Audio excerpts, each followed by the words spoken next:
Hello guys, welcome back to my YouTube channel. Today I am traveling to Zimbabwe. So what happened when I got into Polokwane, I wanted to take a bus, but I couldn't find one. Like the buses that were going to Zimbabwe, I didn't like them. And so one lady told me, you can fetch a taxi. It takes you to Messina, and then from Messina you go to you take another taxi to Byte Bridge. Then from Byte Bridge you cross the border, then you'll be into Zimbabwe. So in my thoughts I thought, well, this is quite easy. But the first hurdle is when I got here. This is the Toyando turnoff. The taxi that took us from Polokwane didn't take us straight to Messina. We had to change it at this Toyando turnoff, and I didn't like the process, when you're carrying things and just the process. I just didn't like it, and I really started regretting from here. So here I got into Messina, and we are headed for the border now. This one here is Messina, and we are heading to the border, Bedbridge border post. So let's go with me and I'll show you the whole journey. And I regret doing this. Like, I should just have taken a bus. It was gonna be so easy for me to cross into Zimbabwe than like fetching a taxi from one point to the next, then taking another one from one point to the next. I really do regret this decision that I took here. Next time I come back to South Africa, I'll never do it again. I'll just take a straight bus that takes me straight into Zimbabwe.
And so I liked this part of South Africa. it's different from when you get like within the deep part of South Africa, like where I was in Mokopane. Here, you have this feeling like I can say Messina is Zimbabwe on its own, because you find mostly the Shona speaking people here in Messina, and the roads are so nice, as you can see. Even the the the the environment, the scenes, everything in Messina, it's more Zimbabwean, you know. I like this place. I liked it so much. So here we are going to the Bedbridge border post.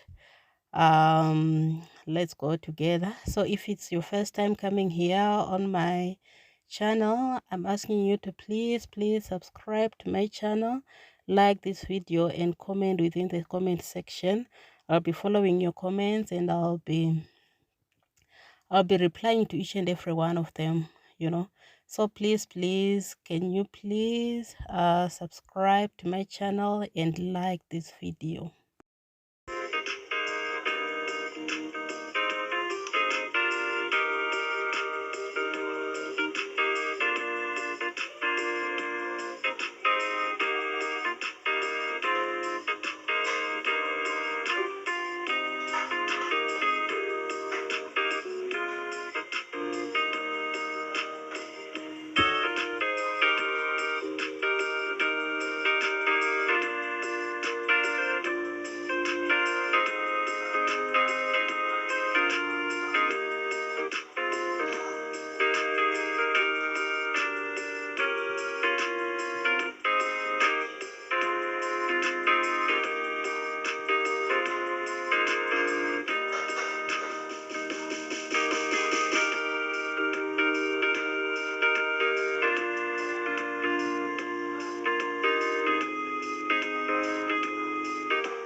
So at this point, we're saying goodbye to South Africa. We'll see you again some other time when you come back to visit South Africa. But for now, I'm going into Zimbabwe.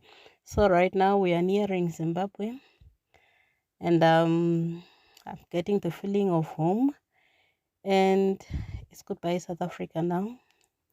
If we don't meet here, we'll meet in the sweet by and by, you know, at the Lord's feet.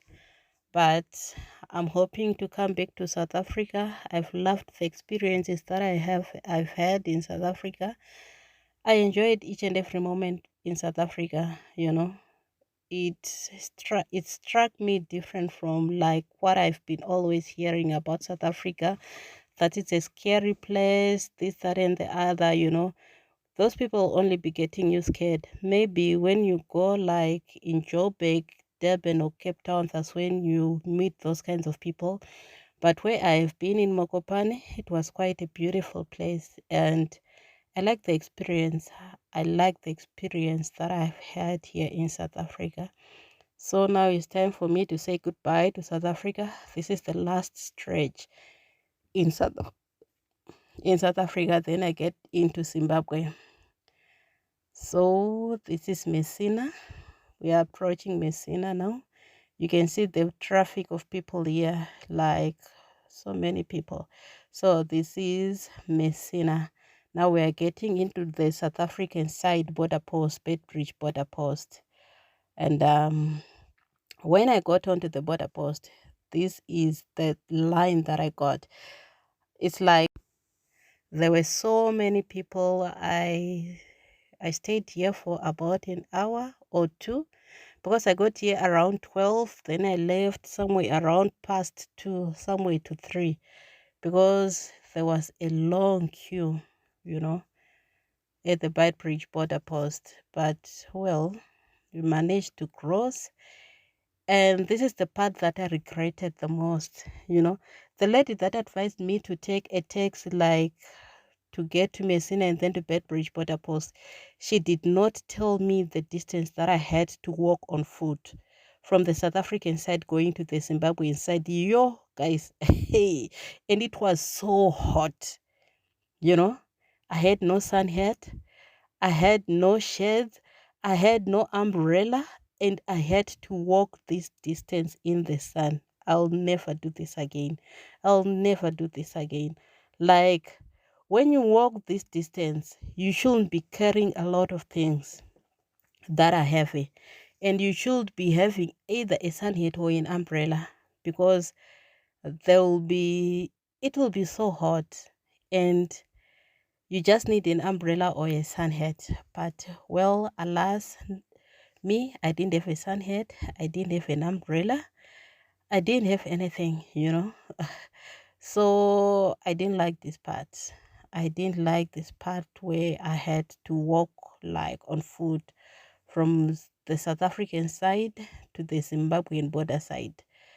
It was too much for me, but well, I managed and I walked, and it's now an experience that I'll always talk about. I walked from the South African side to the Zimbabwean side on foot, and um, this one here is, I think they call it the no man's land, because this is like a lot. This is the bridge like on the Limpopo River. So I think this is what they call the no man's land.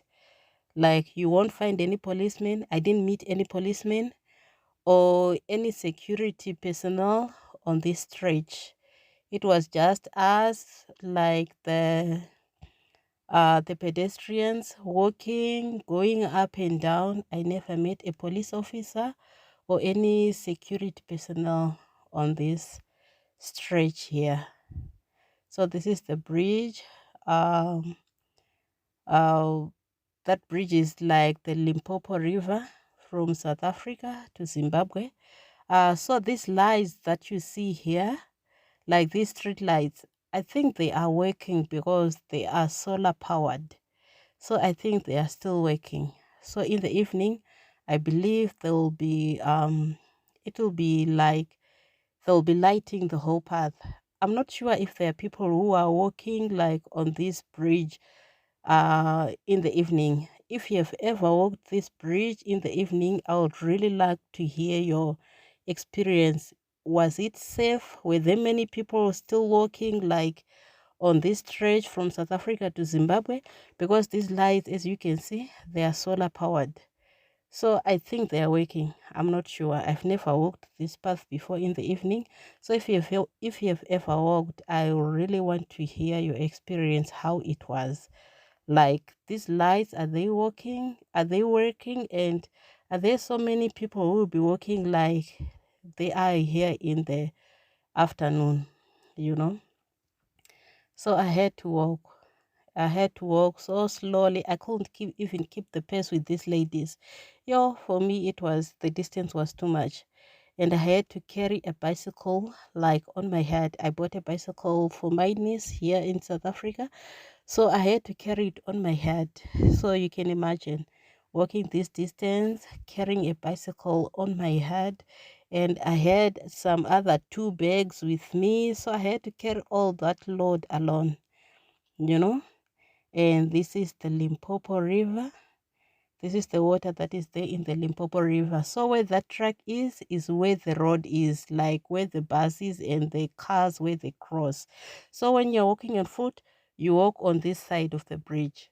I don't know what that other person there is doing on that side, but the police won't allow you to use that road. They'll tell you to use this path here to get into Zimbabwe. So I had to walk with a bicycle on my head, one bag on the other shoulder and the other on the other shoulder, and I had to walk all the way from South Africa to Zimbabwe.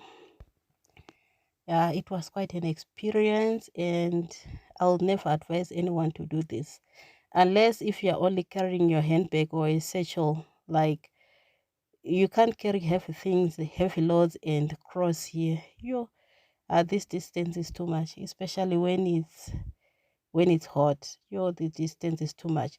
So there are people who are like, they're always here carrying people's luggage, crossing up and down, like these ladies you see here.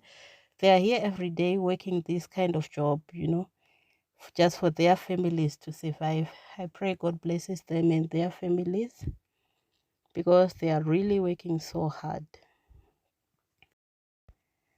And so this was my journey from South Africa into Zimbabwe. Now I'm in Zimbabwe. So if it's your first time coming across my channel, I'm asking you to please subscribe to my channel, like the video, and share the video to your friends and family, and also comment within the comment section. I'll be following and I'll be answering each and every comment that you'll be putting in the comment section. So here we are leaving South Africa, getting into Zimbabwe. This is the last stretch, and now I'm getting into Zimbabwe. And we are saying welcome to Zimbabwe.